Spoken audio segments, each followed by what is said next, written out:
Hello and happiest of days to you folks. Today I thought it would be fun for me to knock out on Serial Saturday, the day that I dedicate to the forgotten sort of a movie and story and TV serials that are sort of a forgotten sort of movie storytelling genre and that sort of thing. We've moved past them and so forth. We don't go to movie serials anymore, and they really sold out stuff in a lot of major ways. I thought it would be fun. So I figured... So I've done the first couple of seasons of Doctor Who, stuff like that too, as well as recent stuff. I've done two Tarzans, one the Tarzan the Tiger Asylum serial from 2009, as well as 35, the first only Taki, and that was, and then the New Adventures of Tarzan, and that didn't have great. So that was the last one. So today we're moving to 1952 for the Blackhawk serial. And that sort of thing. So Blackhawk is a character from DC Comics that was turned into this serial. Now this is, I think, before DC buys it at the time, and that sort of thing. So this is a take on that. Alright, so starring as Blackhawk is Kirk Allen. He also was Superman in the first serial too. And as the evil lady henchman, Leneska, is Carol Foreman for you folks, and she also started as a villainess in the first Superman serial too. And then starring as his men are Michael Fox as Mr. Case, Rick Vallon as Stan and Olaf, who's a twin, and then John Crawford as Chuck. Alrighty, this is also directed by two people, Spencer Gordon Bennett and Fred F. Sears for you folks. It's written by George H. Plimpton. He's somebody, we've had a few of his things. Royal K. Cole and Sherman Lowe too. Now, the plot for this is definitely of its time, 52. It's pretty basic. The idea is it's set in the Red Scare after World War II has concluded.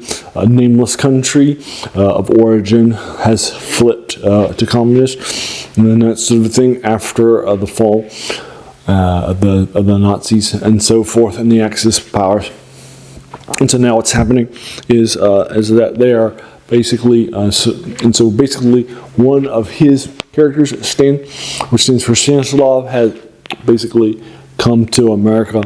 And then he's being tracked down and chased by some people that he used to know and such from the country that he's now fled to, and they're coming. They all embrace the cause. The red cause and that sort of thing, and now they are trying to get him to come back with them. And that doesn't work in the first episode. They'll replace him with his twin, Olaf. So that's try to infiltrate his stuff, and that's the Blackhawk game. So that's basically what happens in the first episode, and but its portrayal of the Red Scare isn't particularly realistic. Like we wouldn't expect, and that sort of a thing. And that sort of thing. Also, it's definitely of its time with a Chinese character named who's all about serving and providing food and that sort of a thing. He's constantly bowing. His name is, and I'm not making this up, Chop Chop. He's played by Walter Levy, who's actually a Chinese. That's good, but his character isn't. A serving character is constantly serving food called Chop Chop. Come on now. And then around, I think there's probably, and this is a longer 4 hours and 15 minutes serials. And so I feel like this is about 2 or 3 too many. I don't think that the story itself needs an additional 3 episodes. It feels like padding. At least there aren't any clips. No, that's nice. So it's not bad. The action's great. The sets are great too. The acting is okay. It's the best in the world, which is the worst in the world either. So for those reasons, the length and such, I'm going to give this a 7 out of 10. For you folks. Alrighty, so there you are. So have you seen this and what did you think about it? I'll try to keep it spoiler free in the comments below. But let me know what your thoughts if you agree or disagree with my 7 out of 10. I'd be happy to do it. I've pulled up a couple of serials. I'm not sure which one will be next week. One might be a Flying Pulp Hole Daredevils. Another one might be the Mounties versus some aliens.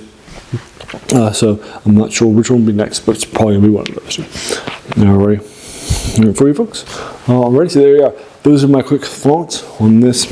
As a reminder, Like I mentioned earlier, cereals definitely sold folks out, and it's become a passion of the show. As you can tell, like I mentioned earlier, typically what would happen during this era is that typically, you would go to your local theater as a family with your school and your classes and your work stuff and your families and your church too. Everybody would go, and they wouldn't just go for one movie and then go home and talk about it. They would go for an entire half a day. Like 5 or 6 hours. So you would go have a couple of shorts. Like today, you would just go, you would see trailers. And sure, there were trailers back then, but they weren't as big as they are today. Only major movies would have them. So then you have maybe a trailer or two, and then some other shorts like newsreels or cartoons. Then the A picture, then another, then the serial with the cliffhanger, and then an intermission. And that would have them come back. That would be what they'd be talking about. Not the A picture saying, well, where are the effects? They're talking about the cliffhangers. And then you would come back to a second half of the show, another couple of shorts. Then the B picture, oftentimes maybe only like an hour, 70 minutes long, pretty short. And then after that, you would have another serial too, and then everybody would go home. And again, having the serials would be what brought them back, because they'd be like, how's this person going to survive, right? This cliffhanger, literally, in some cases. And actually, they came from the world the serials too, right? Heavily influential on modern stuff. And my appreciation for things like Star Wars grows when I go back and watch things like Flash Gordon and the serials and that sort of thing that influenced it. So check it out. Alrighty, so there you go. Check out my previous things about lots. Alrighty, and so there you are. Also, yesterday I do my top 10s. I just did my top 10 mini series by comics. I did previously my top 10 a comics, right? Not mini series, and then before that I did my top 10 musical albums and artists, and then I've recently done. And so, done a lot of top 10 videos too, like top 10 sci-fi films, top 10 independent films, top 10 comedy films and action films and stuff like that. So check them out if you like these older things, and top 10s too. I'm thinking about doing top 10 comic artists next week.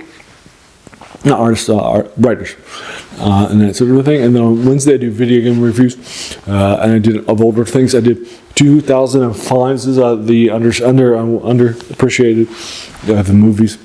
I also previously did Don't Starve Together and Don't Starve, and Crusader Kings 3, Here's My Magic 3, that sort of thing. And then I've also previously done some other stuff too.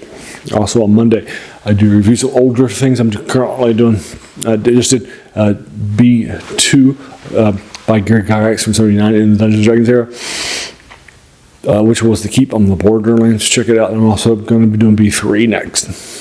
And then finishing up. So yeah, I like a lot of those older things and RPGs like Dungeons and Dragons or war games like BattleTech 2. So there you are. So then on the other 3 days of the week, I do my reviews of older things that you read in the 3 genres that we cover: science fiction, fantasy, and horror too. And then books or short stories too, or novellas, or even poems and prose poems like Clark Ashton Smith. And that sort of thing. So if those 7 older things and reviews and such sound like your cup of tea, great, welcome. Right, have a seat. And then do all the YouTube stuff, like hit the subscribe button, the like button, the bell icon to be notified of those videos. Share with your friends, and then just watch and share. Those are the key ways to grow this channel. And there you are.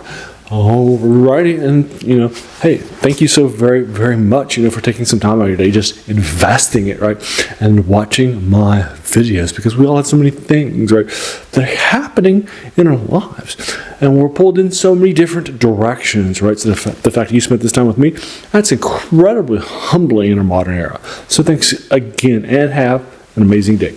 And then finally, I just want to let you know that this name of this channel, The Worst Thing About New Books, is a quote by a French philosopher, Jacques Joubert, who said that the worst thing about them was that they kept us from reading the old ones. So finding these older things is definitely the passion of the show.